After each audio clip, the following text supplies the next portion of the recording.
अस्सलामुअलैकुम दोस्तों, आज मैं आपको एक छोटे बीज की स्टोरी सुनाता हूँ। एक छोटा सा बीज था, जमीन पर वीरान पड़ा हुआ था। बीज सोचता है कि इसकी कोई अहमियत नहीं, यानी रोजाना आप देखते हैं हजारों बीज आपके पाँव के नीचे मसले जाते हैं और बीज अपने आप से कह रहा था कि इसका कोई मकसद नहीं। एक दिन इसे जमीन में दफन कर दिया जाता है, उसी बीज को।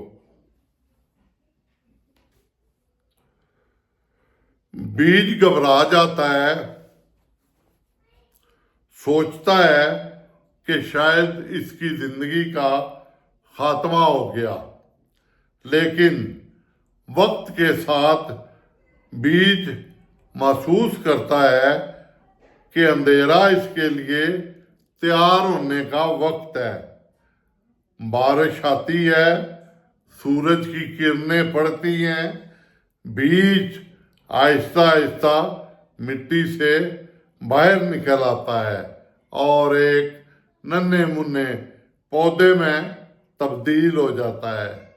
कई मुश्किलात आती हैं, तेज हवाएं चलती हैं, गर्मी आती है, सर्दी आती है, लेकिन वो हिम्मत नहीं हारता।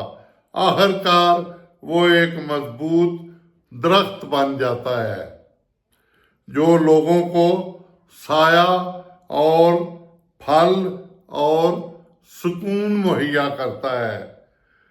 तो मेरे दोस्तों, इस कहानी से हमें क्या सबक मिलता है कि जिंदगी के अंधेरे लम्हात हमेशा नाकामी की अलामत नहीं होते, बल्कि वो आपको मजबूत और कामयाब बनाने की तैयारी हो सकती है। तो आप इससे और मजबूत और कामयाब होते हैं और कामयाबी आपके कदम चूमती है। तो ये एक छोटी सी कहानी थी, शायद आपके दिल में उतर जाए। मेरे चैनल को लाइक और सब्सक्राइब कर लेना। शुक्रिया मेरे दोस्तों।